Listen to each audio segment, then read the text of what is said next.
Hey, what is up, lovelies? It is Lynn the Gacha Goblin, and it is finally time that we do a little update on the boycott and how well it is going, and also what clarifications we need to make about what exactly we're boycotting on. So here we have Silas Crow 2034, who is somebody who has been, constantly updating about what is going on with the boycott, what placement we are in on the CN side in terms of revenue for all games and all apps in the store. And at the last time that I recorded this, Deepspace was ranked number 4 on the list. But on this little update here, which was made on February 12th, the ranking at 9 p.m. on the third day of the boycott, the ranking was number 7. Now that's a big drop. Okay, that is a quite large drop for Love in Deepspace, considering that this is a Quint banner and that there are 5 love interests on here, that it's the first AU banner that has dropped, and we're seeing that it's not doing well. In the past few banners that we've had in terms of multi-banners have always been placed number 1. Of course, there was that whole conversation about the what's that MOBA game that was having an event, Kings something I mentioned in my previous video, who was having an event and has like millions and millions of players, so of course Love in Deepspace isn't gonna top them. But it still goes to show that there is work done, that this boycott is pushing, because we're dropping in ranks in terms of revenue. Now, if we continue on to the different updates that we've had, so this was on the 4th day, and the Mixed Pool Valentine Day banner. So Love in Deepspace dropped again from place 7 to place 11. It's dropped beneath this game, which I think is, I've played this game before. It's a game that you actually have to spend money into. It's like Ice Age something. I've seen so many ads on this game and I played it myself. So very interesting. Love in Deepspace dropped below this game as well. So on the 4th day, they dropped to 11th place. Okay, keep that in mind. And then now we have on the 6th day of the first limited 3.0 with 5 male leads, it dropped down to 21. Place 21 on the charts, guys. It's not even pushing up any higher than that. That is so crazy. That is what this boycott is doing right now. Of course, these numbers are a little bit unclear because we don't have the exact revenues or the exact numbers, so getting the precise drop in revenue isn't exactly clear. We're only going to get a clear understanding of how well this boycott did at the end of this month. So very interesting to see that we dropped to place 21. Now on the CN side, green actually means bad and red means good. Very very different than what we know here in the US. Here in the States, typically when you look at charts, if it's green, that means it's a good thing, but no, in China it means red is a good thing. That means it's going up in the rankings. But Love in Deepspace dropped 20 to place 21. That is so crazy. It is crazy. So that means that there are people out there who are really serious about this boycott, and I am so happy about it. Okay, we are doing fantastic. Of course, yes, I did pull after the 3rd day of the boycott. However, it still looks like it worked, especially a lot of people on the EN side that I see on my timelines. They are supporting this boycott, and the people who already pulled didn't know about the boycott. They were like, oh, I'm so sorry, I'll stop spending right now for a few days, I don't need to anyway, and it's going great. Now the thing here though, what is a little bit concerning, is we need to clarify something. Now I've already clarified it for the actual viewers of my channel, for the players of this channel. Oh my god, wait a minute. At 6 p.m. the updated ranking is 23. It's still dropping, guys. Love in Deepspace is still dropping. Wow, that is crazy. Okay, so what I want to clarify is the reason of this boycott in general, not for the players or the watchers of this video and of the game, but for the people who have made this game. Now, we have to be so clear, because some people are saying, oh, but what if the company takes this as a bad sign? Like, what if they're gonna think that we don't like AU or alternative universe storylines, that we don't like multi-banners, that we don't like going a little bit more aggressive, or we don't like having multiple routes in cards? I feel like it's just such a bad, like, it's almost bad timing to have such a different banner being put out with different content, because this is probably like their test banner, you know, but because everybody decided to boycott for non-banner related reasons, in terms of what the content is, then will Infold understand why we're boycotting, or will they think that we just don't like alternative universe content? You know what I'm saying? So I actually had a user here over on TikTok sorry, Twitter, too many T's social media places. So I had seen shenanigans about a wedding banner coming up, but we're not gonna discuss that. So this here by the Chaos Gremlin had added me saying, Lynn, I have a request. Could you make a video that you can endorse the boycott and be appreciative of the banners and creative teams making them? Tomorrow Catch 22 has received hardly any positive feedback, and chances are the money donkeys in charge will draw the wrong conclusion. And then I said, that's so funny you said that. I was actually thinking of doing that just from seeing how much effort was put into these cards. I haven't yet experienced them, but the fact that they have a good ending and bad ending already tells a lot. Also, I saw a Reddit post by a user who was covering the boycott about how good Catch 22 actually is. It's like bad timing, really. But I will. I've just been tired as I'm writing this to you in bed about to sleep. So yeah, it was like 5 a.m. for me, and I was just about to go to bed. But it was such an interesting thing that this was something somebody wanted me to cover, because I was already thinking about covering it. The fact that, you know, Love and Deepspace kind of stepped out of their comfort zone, decided to make a banner that was AU, something not related to the main storyline, and a little bit out there, and it just happens to be the banner that everybody was like, no, we have to boycott the game because we see that they're going to make this more difficult for free-to-play players, they're going to make this more difficult for low spenders, and they're trying to get more money from us than, you know, it should be, like, that is realistic. And it's so strange because I know for a fact, I don't know if I made it clear enough on my channel, but there is the executive team and there is the creative team. So the creative team, the devs of the game, they genuinely love this project that they're working on. They want to showcase everything that is possible in this game, and they were actually the ones who wanted to release Silas's content without a paywall. The people who want to release Silas's, you know, catch-up content, like, you know, his Bond story, his lacking of memories, and all this, the people who wanted to paywall that were the executives at Paper Games or at Infold. And we know this from that there was a specific leak that had come out about a conversation between people who were working at Infold. They were fighting, saying that the executive team and the dev team were fighting again because, you know, the creative team wanted to release everything for free, but the executive team wanted to basically paywall everything. And that Yan Rao was staying out of the conversation. He didn't want to take a side, is basically what they were saying, that he is being a coward. That's what that specific leak was.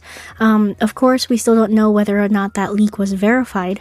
However, that is something that was circulating around that I don't think people remember. Because when we're talking about what we're boycotting in this game, We're talking about the things that should be free, the things that should be paywalled, not with real money, but with like in-game currency that you can technically grind for. And also things that we are okay with spending on, spending real currency on. A lot of people were saying, oh, there is no need to, like, why are you fretting over spending for an outfit, yada yada yada. If you really wanted it, you could just buy it. And I'm just like, okay, yeah, you could do that, or you can give us some sort of way of grinding for that outfit with in-game currency, like whether that be chocolates, whether that be the pink diamonds. Even if it was equivalent to pink diamonds, that would have been fine, because at least there's a long-term grind in order to get that nightly companion outfit. But no, you had to purchase that with direct top-up currency, which is the purple crystals or purple diamonds. So it's a little bit scammy, because if they had made it, here's my thing, if they had made it with the diamonds themselves, the pink diamonds, then when you top up, or if you buy an Aram pass, right, then you can eventually get that outfit using the pink diamonds. You could either do it by grinding in the game or topping up. But if you had just made it purple diamonds, that means you have to top up one way or another to get that specific outfit. It doesn't give players an option of whether or not they have to top up or if they can just grind it in-game, making it completely inaccessible to completely free-to-play players or light spenders. So it's like cutting out a specific portion of the community there. So actually, this is what I want to cover first. Silas Crow 2034 also stated, just a clarification, when Chinese Silas kittens or we talk about hating Infold who are greedy, arrogant, and treat Silas badly, we aim to the CEO and planning team, also executive team. We love and appreciate the dev team who brought Silas to us and made great memories for Silas. Rumors said that the person in charge of planning team is the one who wanted to keep Silas missing content behind paywall. Rumors also said that if the revenue of this mixed pool Valentine banner, this person will be substituted. So this is actually really big in terms of rumors, okay? So the planning team or the executive team, they're kind of really linked together. They want to paywall Silas's content. And they are also probably the ones who have a say on whether or not they paywall certain outfits, certain pieces, if we should separate the outfits from the hairstyles, like that kind of thing. That is their department, because what they want to do is make the most revenue from the game. So they're the ones who are thinking of all of these like schemes and how to get people to pay money, real money in the game. And rumor said that if the revenue for this mixed pool Valentine banner is poor, then the person who is in charge of the planning team will be substituted. Is this a good thing? Is this a bad thing? It is very, it depends, if the person who substitutes this greedy person is somebody who is aligned with the dev team or the creative team, then that's a good thing for players. That means that things are not going to be paywalled as much. If they are going to paywall something, it's something that was probably worth it, like in terms of effort, how much effort it is to create something. Like if you paywall an outfit, it's kind of scammy, to be honest. I mean, yes, it is difficult to draw something, to create it, to make it usable in game. However, it's not necessarily lore based. If you had to pay something in the game that used voice actors, or if you had to make something that was fully animated or something like that, then maybe a paywall would make sense, because it takes a little bit more extra work to make something like that and make it usable in game. But for an outfit that is just usable in the photo booth, that's kind of weird. It's kind of sussy. It's kind of not worth the spending the money on it. So I feel like if the person who is in charge of the planning team gets substituted by somebody who is aligned in the wants and desires of the dev team / creative team, then that is a plus for the players. But if they get replaced by somebody who is in line with the planning and the executive team and the CEO, then we're a little bit in trouble, you know what I'm saying? And it's also been stated that Rao Yan Hao, the CEO of Infold and Paper Games, he has blatantly stated in an interview that he creates games targeted towards women, gacha games targeted towards women, because he saw that there was a hole in the market that he could make profit off of.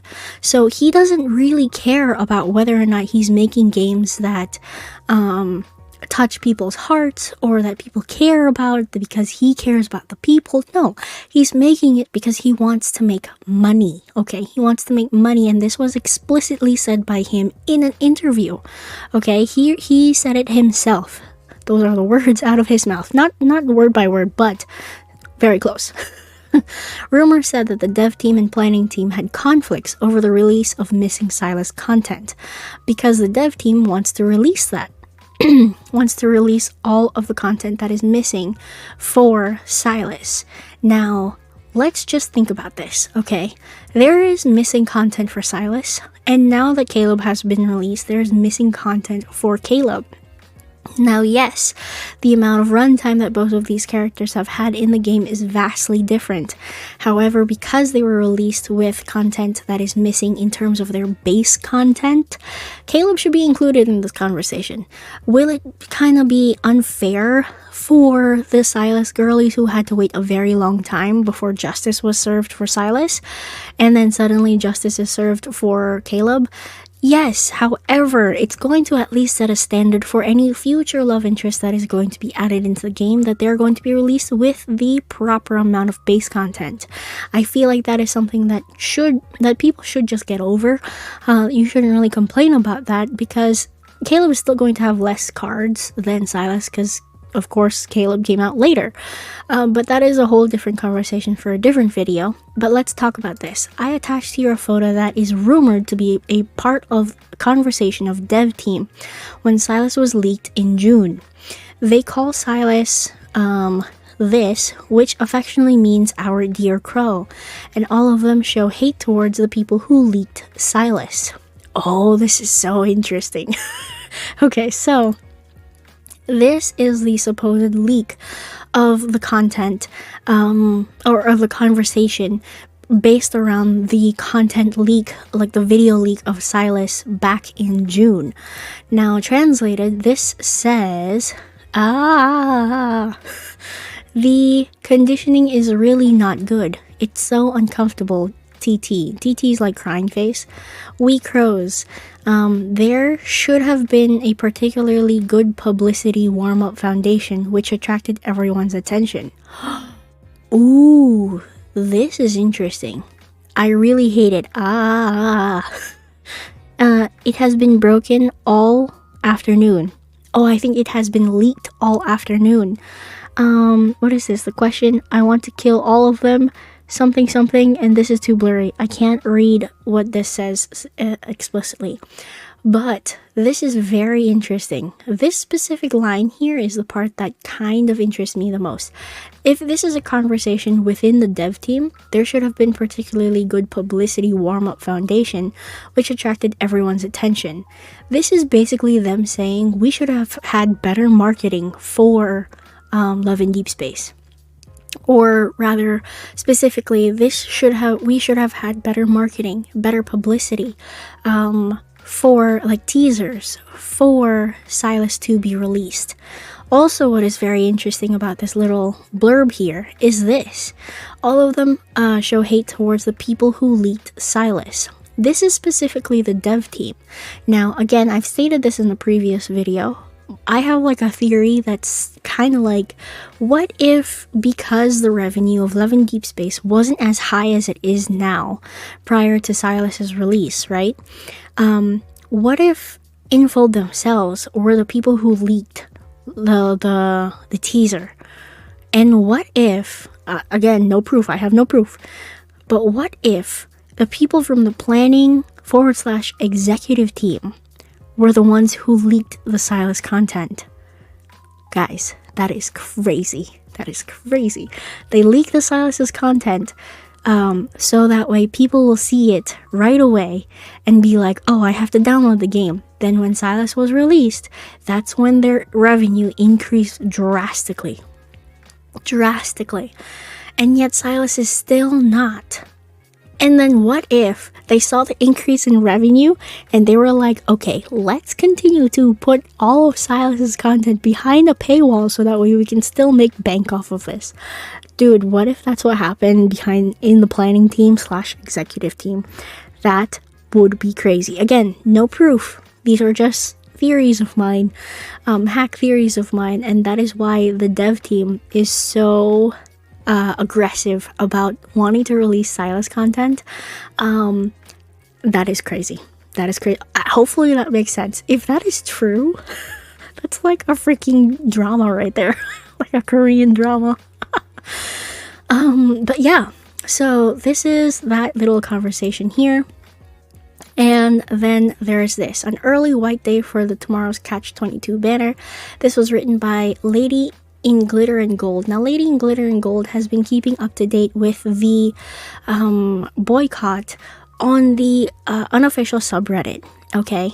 And this whole post here that she had put up is basically addressing the fact that the executive team at Infold might think that we don't like AU. Okay, so this is the first time I will be making a request of you myself, and it's because some sad news has reached my ears. The Tomorrow's Catch-22 banner supposedly hasn't received sufficient positive feedback so far. Now, I know there are quite some days left, but I figured the sooner I brought this to people's attention, the better the chances of a happy resolution. I think everybody that's enjoyed the boycott so far has done so. I think everybody that's joined the boycott so far has done so because they love the content and because they want more of the content. But apparently, the higher-ups at the company are such pancakes that unless we explicitly tell them that the lack of spending was because of their other grievances and not the quality of this banner and event itself, they will not understand, and we might never see a banner like this again. So, if you enjoy the current banner / event and would like to see more of it in the future, I would like to ask you to send a positive feedback message via the in-game customer service or surveys. If you want to take another route, the game has an overview of the official spaces under the event page that you can check out. In it, please include something along the lines of that the decision not to spend has nothing to do with the current banner, and that you either do love the banner event or enjoyed at least one aspect and hope to see another banner like this again. To be clear, if you do not like this banner, please do not lie on my behalf. It is very important for the company to know which banners are well received so they know what to focus on in the future. Now, what she is specifically saying here, when we say that we're fighting against the executive planning team or whatever, we are fighting upon the little bits and pieces, like increasing the amount of pulls that we need to make in order to have the full outfit, because they separated the hairstyle and also the outfit itself. However, if you think about it, if they had included those things together, we would have basically nothing really to go on in terms of a boycott, because that is what pushed the 3-day boycott. If you're a Silas girly, then you're doing the Justice for Silas boycott, which is much longer and has been going on since January.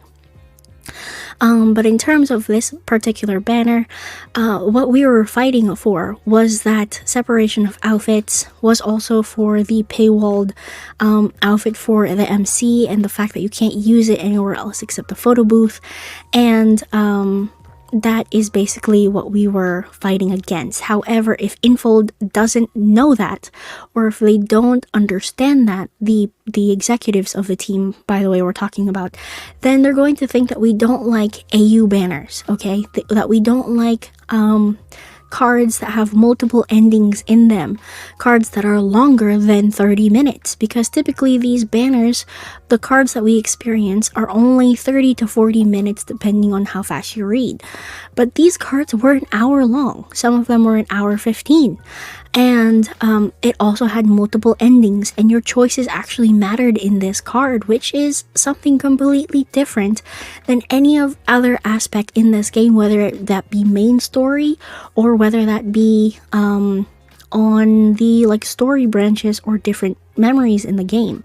So they tried something new here, and I want them to know that it is a fantastic thing that they did. However, you know, if they're gonna separate stuff and make stuff harder for people to earn, like if they were going to separate the hairstyle and the outfit, at least make it easier for us to grind diamonds in the game. At least there's a way of people knowing, oh, okay, I can actually make these many amount of pulls if I continuously grind for these amount of days. But if you're going to, again, not provide a roadmap of content, to let people know what's going to come out next, that it makes it hard for the player.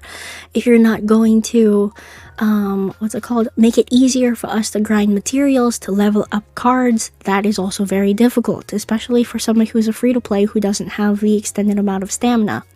If you're not going to increase the amount of stamina that we get in the game, I mean, the fact that you have to buy the Aram Pass to get another bit of stamina, for another increase in stamina, that's a little cheesy. No other gacha game that I play does that. I play HSR, I play Wuwa, and I play Genshin Impact, and those games don't do that. The battle passes and the daily pass that you buy doesn't increase the amount of stamina that you have, because they know that the stamina that they provide is already good enough for people to go ahead and farm their own resources. But in Love and Deepspace, it's not like that.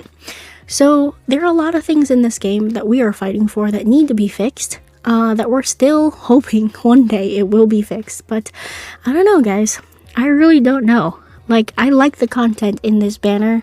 I just wish it was done a little bit differently, you know? And I want the company to also know that. But that is my little 2 cents about the situation. I don't know if you guys will agree with what I had to say here, but hopefully what my explanation was, it kind of made sense to you guys. And also, this is very interesting. So the person who wrote this, Lady Glitter, was saying that we should write to customer service.